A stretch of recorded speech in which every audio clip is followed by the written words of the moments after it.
Hi friends, ఒకటి life truth ఏంటంటే కొందరు మనల్ని మట్టిలో తొక్కాలని ప్రయత్నిస్తారు, కొందరు తొక్కేస్తారు కూడా. కానీ వాళ్ళకు తెలియదు మనం మొలకెత్తే విత్తనం అని.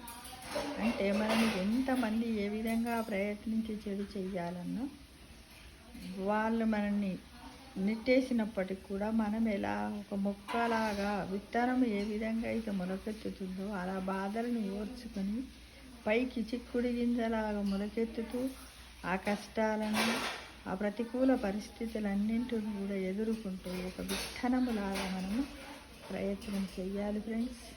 వాళ్ళ ముందు ఎదగాలి. వాళ్ళకి మనం ఒక క్వశ్చన్ మార్క్ లాగా మీ ఇంట్లో గురించి మనం ఎంత చేసినా కూడా ఇలా ఎదుగుతూనే ఉన్నాడు, ఈ బాధను ఎట్లా ఓర్చుకుంటున్నాడనే దాని ఆలోచన వాళ్ళకు కలిగి ఉంటుంది. జీవితంలో చాలా ఉంటాయి, ఇలాంటివి అనుభవిస్తూనే ఉండాలి, గమనిస్తూనే ఉండాలి, కానీ మౌనంగా ఉండాలి. దాన్ని సాధించుకోవడానికి ప్రయత్నించాలి ఫ్రెండ్స్.